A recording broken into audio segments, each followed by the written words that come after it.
아름다운 비경을 품고 있는 거문도에는 아직 오랜 시간 동안 풀지 못한 비밀이 잠들어 있습니다. 유난히도 무더웠던 1989년의 여름. 저마다의 이유로 섬을 찾은 사람들은 행복한 마음으로 들떠 있었죠.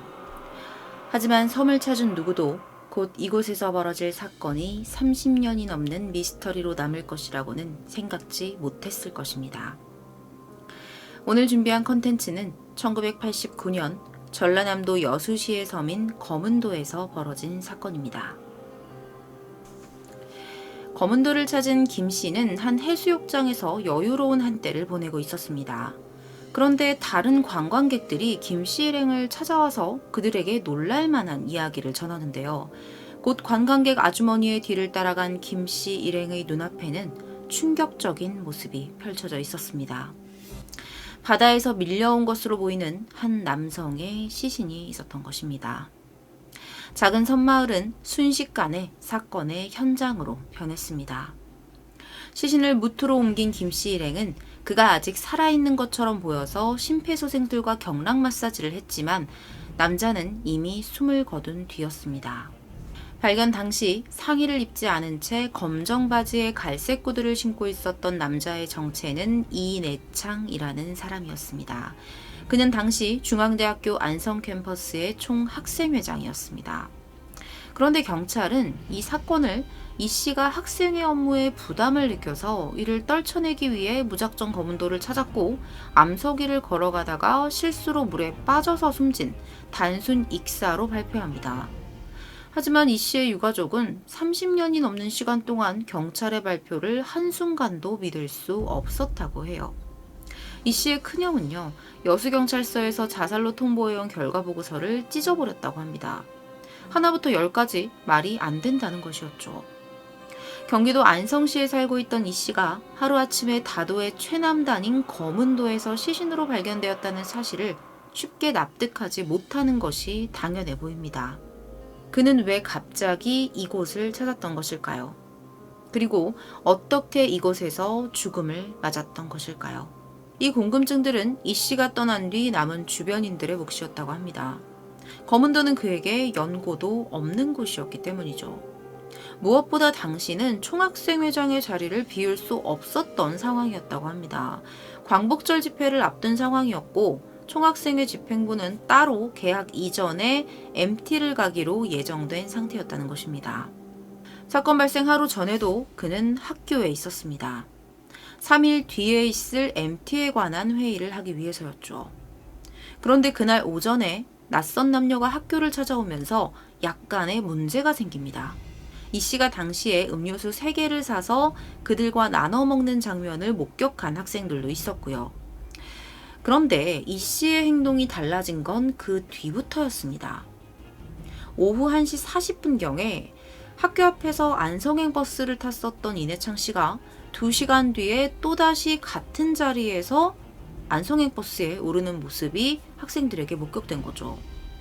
5에서 6km의 거리를 반복적으로 이동했던 거죠. 이것이 무엇을 의미하는지는 모르지만 분명히 부자연스러운 모습임에는 틀림없었습니다.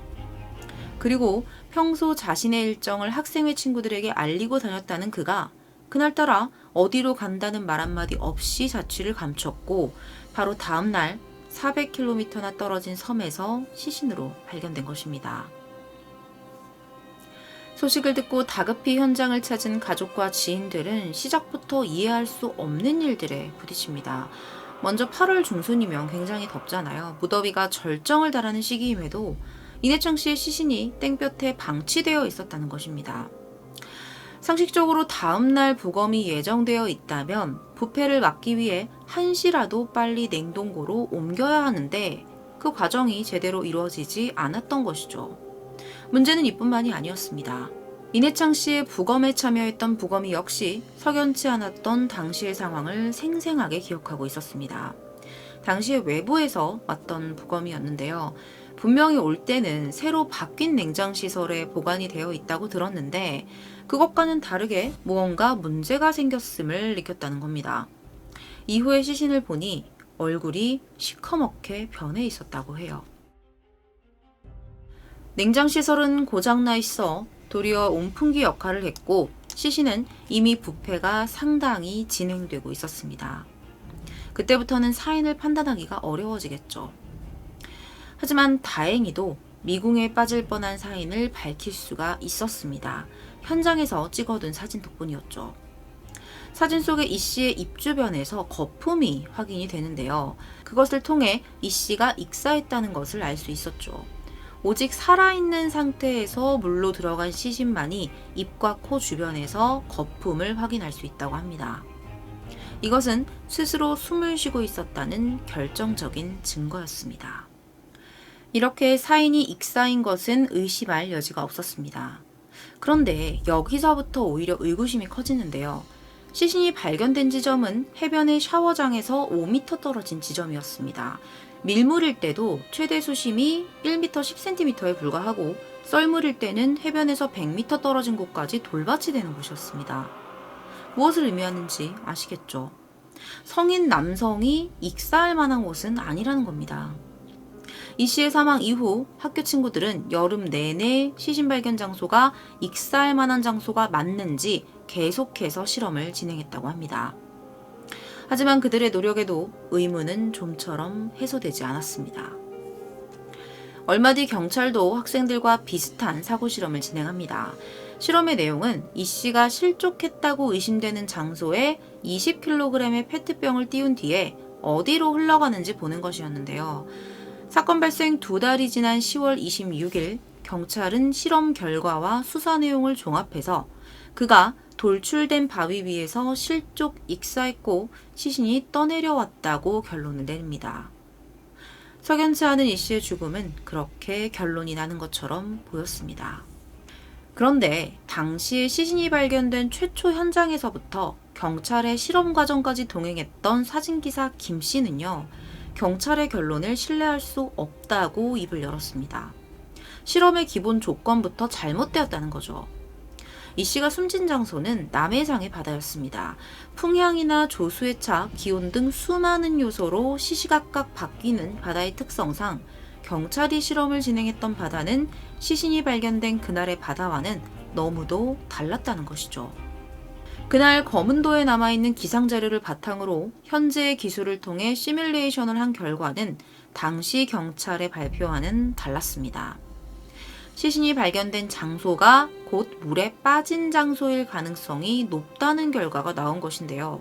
발견된 해변은 육지에 둘러싸인 움푹한 곳에 있어서 조류의 영향을 크게 받지 않는 곳이었습니다. 현재까지 남아있는 증거나 기록이 크게 부족한 상황에서 이 씨의 사망 위치는 미스터리로 남을 가능성이 큽니다. 자, 그렇다면 이제 시신에 남은 흔적을 통해 진실에 다가가야겠죠. 법의학자는 이 씨의 몸에 난 상처들에 주목했습니다. 먼저 왼쪽 눈에 상처가 나 있었는데요. 이 상처가 사망 전에 눈 부위에 가해준 충격에 의해 생긴 상처라는 것입니다. 이것은 숨지기 전에 이 씨에게 외력이 가해졌었다는 것을 뜻했습니다. 그리고 무릎에도 상처가 있었는데요. 이것을 바위에 긁혔다고 보기에는 조금 이상했어요. 어떤 특정한 모양을 띠고 있었던 거죠. 전문가들은 무엇보다 더 석연치 않은 부분이 있는데 그것은 바로 이 씨의 손이라고 말합니다. 다른 부위의 상처에 비해서 손과 발이 너무 깨끗하다는 거예요. 경찰의 말대로 바위에서 실족한 후에 머리와 무릎을 부딪힌 뒤에 얕은 물에 빠져 사망했다면 손 그리고 발이 깨끗한 것이 이상하다는 겁니다. 조금이라도 의식이 남은 상태로 물에 빠졌다면 아무거나 일단 잡아채는 것이 본능이라 시신의 손에 상처가 발견되는 경우가 보통이라고 합니다. 대다수라고 합니다. 이렇게 손발이 깨끗한 경우는 무언가를 손으로 잡기 힘든 깊은 물에서 익사할 경우를 나타내는 특징이라고 해요. 당시의 부검이 역시 이 부분에서 의심 가는 부분이 있었다고 해요. 귓속의 가장 깊은 곳에 추채골이라는 뼈가 있는데 여기에서 발견된 출혈 때문이었습니다. 이 증상은 이내창 씨가 적어도 3m 이상의 깊은 물에서 사망했다고 해야 설명이 가능한 것이었습니다. 압력이 있었을 것이다. 빠진 곳은 그 장소가 아니다. 라는 것이 당시 부검이의 주장이었습니다. 프로파일러 역시 사람이 모여있는 탁 트인 해변과 수심이 낮은 현장의 특성을 볼 때 사고사도 자살도 너무나 부자연스럽다는 의견을 전했어요. 일단 장소 자체가 혼자만의 시간을 갖기를 원하는 사람이 올 만한 곳은 아니라는 거죠. 더 깊은 장소와 조용한 곳도 많았습니다. 이렇게 자살의 가능성이 점차 줄어드는 상황인데요. 만약에 이 씨가 사고사 혹은 타살을 당한 것이라면 해변에 있으면서도 피서객들의 눈을 피할 수 있을 만한 곳이 있었을까요? 지금부터는요, 타살 가능성에 대한 이야기를 해보려고 합니다. 당시에 해변에 있었던 또 다른 목격자가 있었습니다. 이 목격자는 조금 특이했던 그날의 기억에 대해 입을 열었습니다. 섬 주민이었는데요. 사건 당일에 마을 청년회에서 배구 시합을 했었다고 해요. 경기가 일찍 끝났고 오후 1시경에 점심을 먹을 겸 해수욕장으로 이동을 합니다. 도착을 해보니 관광객들의 텐트가 몇 개 보였는데요. 특이한 건 그날따라 평소 해변에서 본 적이 없는 낯선 배 한 척이 떠 있었다는 것입니다. 마을의 어선이나 배는 아니었다고 하는데 실제로 이 같은 사실은 경찰 조사를 통해 여러 명에게도 확인이 됐습니다. 이 경비정처럼 생긴 배는 사람들이 이 씨의 시신을 발견하고 인양한 뒤에 홀연히 사라졌다고 해요.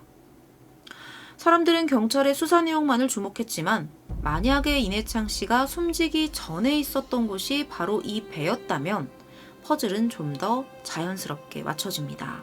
사망 전 배 위에서 폭행이 있었을 것이고 달아나려던 이 씨가 배에서 떨어졌거나 혹은 의식을 잃은 그를 바다에 던져버렸다면 빗속 깊은 곳에 남은 출혈이나 무릎과 얼굴에 남은 상처도 설명이 되겠죠.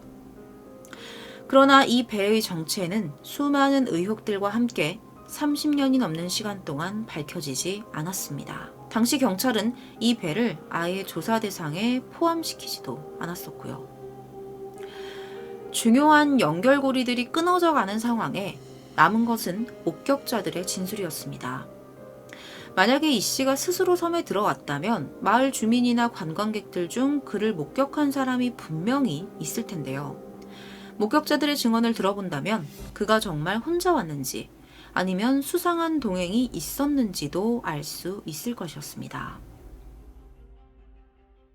8월 15일 오후 여느 때와 다름없이 여객터미널 앞에 있었다는 나룻배 선장이 있었습니다. 그는 승객 중에 이 씨가 있었다고 기억을 했어요.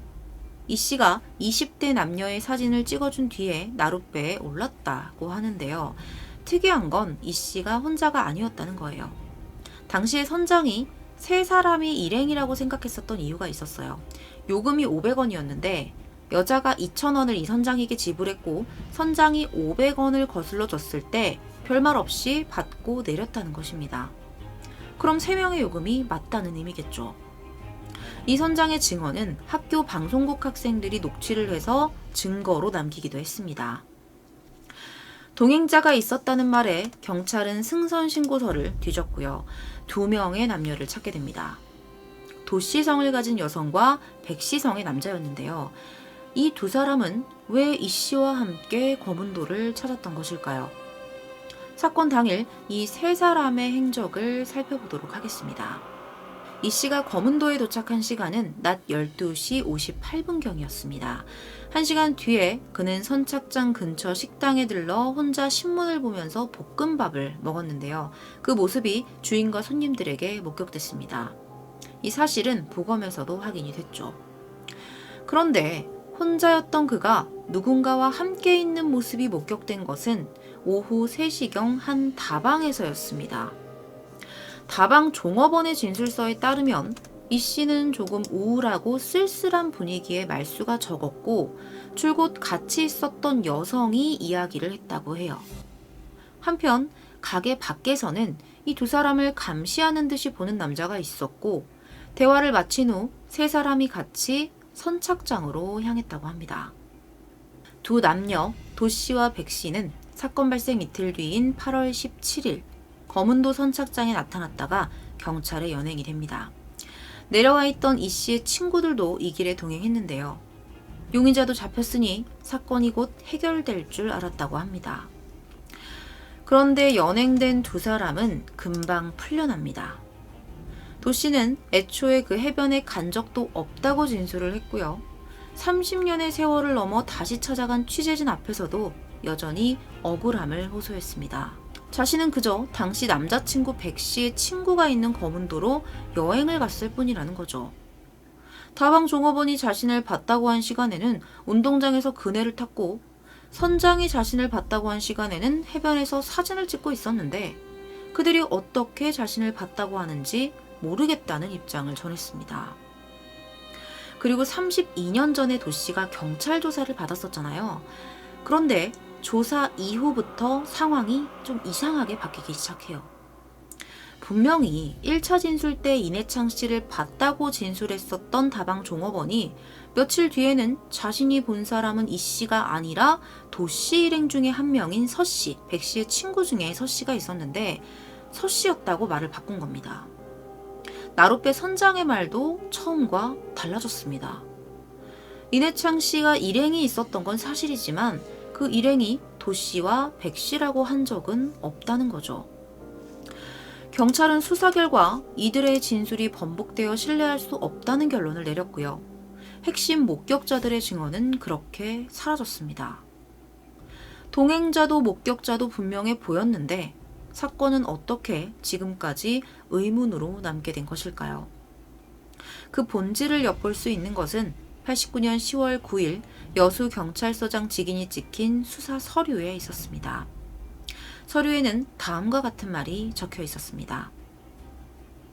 신문 등에 마치 이내창 변사 사건에 도 씨가 개입된 것 같이 수차례 보도하였으므로 이미 관련이 없는 것으로 조사된 내용을 완전히 보상, 수사하고자 그 목적이 있음을 첨가합니다. 이것은 즉 수사의 목적은 이내창 씨의 죽음의 원인을 밝히는 것이 아니라 도 씨가 결백하다는 것을 증명하기 위한 수사였다는 말이었습니다. 이쯤 되면 도 씨의 정체가 궁금해지는데요. 앞서 도 씨에 대한 조사 이후에 상황이 바뀌었다고 언급을 했었죠. 그것은 그녀의 소속이 밝혀지면서부터였습니다. 그녀는 국가정보원의 전신, 국가안전기획부의 직원이었습니다. 80년대 안기부는 5공화국 당시 막강한 권력을 휘두르던 곳이었습니다. 도 씨는 자신이 안기부 직원이라는 이유만으로 의심받는 사실이 너무도 억울하다고 했습니다. 물론 현재 도 씨와 그 일행이었던 백 씨가 이내창 씨의 죽음에 직접적인 연관이 있음을 증명할 증거는 없습니다. 그 이유는 앞서 말했듯이 중요 목격자의 증언도 신뢰할 수 없다고 판단한 경찰이 이 두 사람의 알리바이를 입증해줄 자료들만을 남겼기 때문이었어요.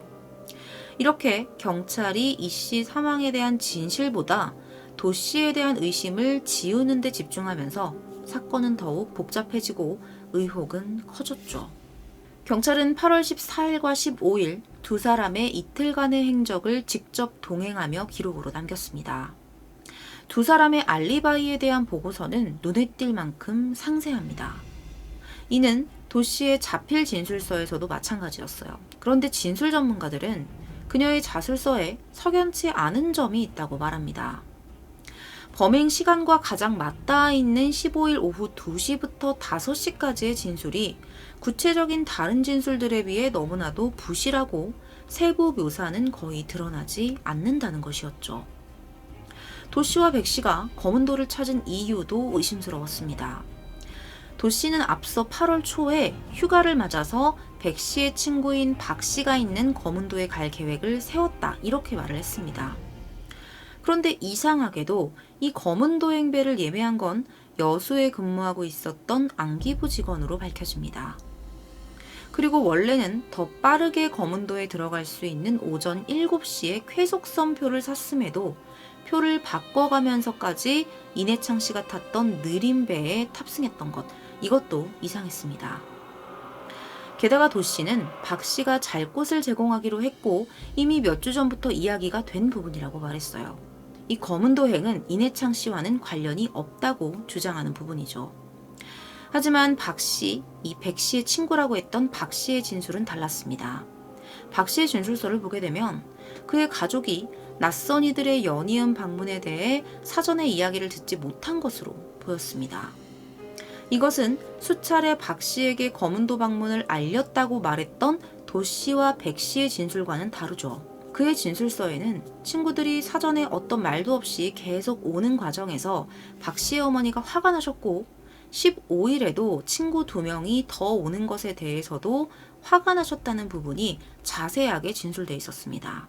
이 밖에도 진술이 맞지 않는 부분은 더 있었습니다. 오후 2시경에 선착장으로 마중을 나온 백 씨의 친구들과 놀았다던 이 도 씨와 백 씨는 오후 5시경에 다시 작은 배를 타고 박 씨의 집을 찾았다고 진술했었어요. 하지만 2003년 의문사 진상규명위원회의 조사에서 박 씨는 이와는 다른 말을 꺼냈습니다. 그날 친구들이 마중을 나간 시간이 2시가 아닌 5시였다는 것입니다. 사건 당일에는 배가 운행하지 않아서 2만 원을 주고 마을 사람의 배를 빌렸던 것까지, 그런 기억까지 생생하다면서 말이죠. 박 씨의 말이 사실이라면 도 씨와 백 씨가 진술한 이틀간의 행적은 모두 거짓말인 셈이었습니다. 사건 발생 시간의 알리바이는 모두 사라지는 것이죠. 이렇게 사건이 지지부진한 진실 게임으로 흐르는 동안 수상한 일들은 계속해서 벌어지고 있었습니다.